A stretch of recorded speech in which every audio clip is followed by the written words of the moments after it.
Bienvenue à tous sur ce numéro 3 de ce podcast, le Revan Podcast. Je fais des numéros quasiment tous les jours, voilà. On est en direct, on est sur SoundCloud pour l'instant, c'est cool. On va bientôt s'exporter. Et voilà. Merci pour les premiers retours que j'ai eus sur les épisodes. Ça fait plaisir, ça donne envie de continuer, bien évidemment. Et aujourd'hui, de quoi on va parler ? On va parler de la réponse de Rick Ross. Ok, parce que Drake avait piqué dans sa 10 Rick Ross. Rick Ross a répondu, c'est chaud, on va en discuter. Ok, faut savoir que c'est sorti ce week-end. Ok, la 10 de Drake. Ross a répondu quelques jours après, je crois que c'est lundi, entre dimanche et lundi.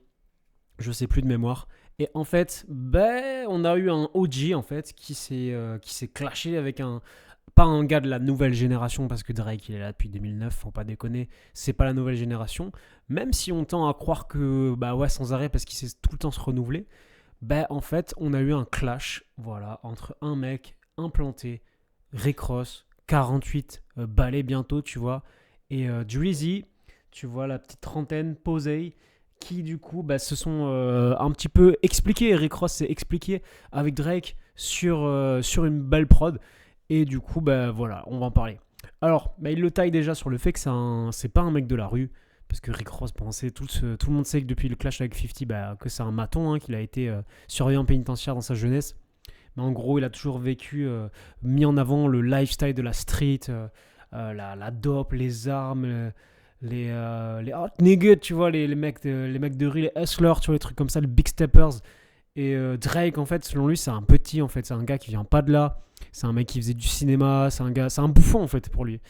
Il le calcule même pas, tu vois.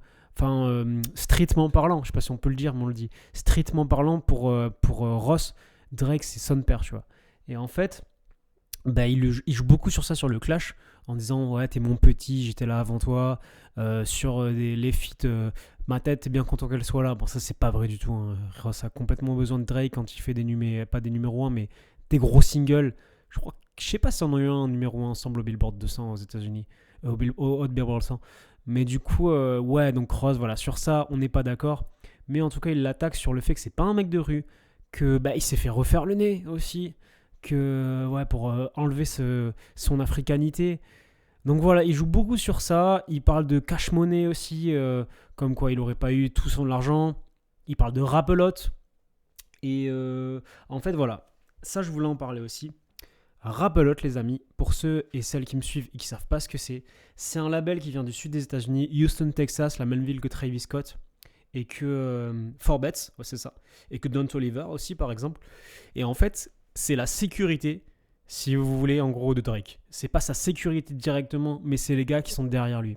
Et celui vraiment le plus à craindre dans cet écosystème-là, c'est Jay Prince. Alors Jay Prince, c'est qui ? C'est le patron du label Rapelote. C'est un gars qui est dans l'industrie depuis des décennies et des décennies, qui a fait les Ghetto Boys par exemple, avec Scarface, Bushwick Bill, des mecs un peu vraiment pionniers dans le sud des États-Unis, j'ai envie de dire. Scarface, c'est une légende clairement. Donc c'est un gars qui est dans l'industrie de la musique depuis un long moment, qui est très connecté au milieu, je sais pas si on peut dire du crime organisé, ouais, complètement en vrai. Qui est dans la street, quoi, qui a vraiment les deux pieds dedans, qui ont vraiment, et en même temps un entrepreneur à succès. Il est dans l'immobilier, il est dans la boxe, il est dans la musique, et il gère tout ça. Et lui, il a un truc en particulier, c'est que dès qu'il dit à des gens vous arrêtez là, il s'arrête. Et c'est un des seuls dans l'écosystème rap américain qui fait ça. Kanye et Drake, quand ils se clashent, il arrive en 2021, il dit les gars, stop, maintenant on va s'allier pour Larry Hoover, Gangsta de Chicago, on va essayer de faire un truc pour lui. Il a fait plein de trucs comme ça. Quand à l'époque de la East Coast West Coast clash dans les années 90, on était en plein là-dedans, et Jay Prince, il était consulté, tu vois, par les deux camps, par Puff Daddy et par Suge Knight, tu vois. Donc en vrai, c'est pas un bouffon du tout.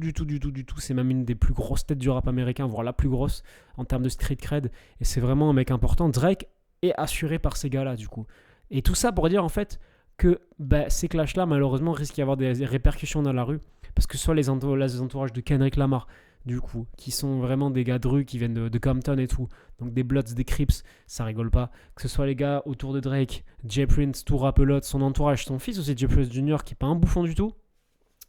Du coup, on a en fait des entourages qui sont tendus, quoi, tu vois, des relations tendues. Donc, à voir en tout cas. Ce qu'on sait, c'est que lyricalement parlant, c'était chaud. franchement ce qu'a fait Rick Ross. Mais pour moi, Drake a gagné la première manche. Il a éteint les rivaux qu'il a en fait en ce moment, en vraiment dans un clash de qualité. Ross dit qu'il a des ghostwriters sur ce clash-là. Je sais pas. En vrai, Drake, c'est un mec qui sait écrire. Ok. Il a eu des Quentin Miller, il a eu des ghostwriters, mais c'est un gars qui sait écrire. C'est un mec vraiment qui a un stylo, qui sait s'en servir. Ok. Donc en vrai, je pense pas qu'il ait eu des ghostwriters. À voir. En tout cas, les amis, voilà, c'était le numéro 3 du Revan Podcast. C'était la réponse de Rick Ross. On en a parlé, on a débattu de tout ce qu'il y a autour de ce clash Kendrick Drake. Voilà, et en gros, Kendrick Lamar, Future, Metro Boomin, A$AP Rocky, Rick Ross, toute la clique contre, en gros, Thanos du rap. Hein, on va pas se mentir, c'est le plus gros artiste. J'espère que ça vous a plu. N'hésitez pas à vous abonner à ce compte SoundCloud. On sera bientôt hébergé sur d'autres plateformes. Je vous fais des bisous. Peace!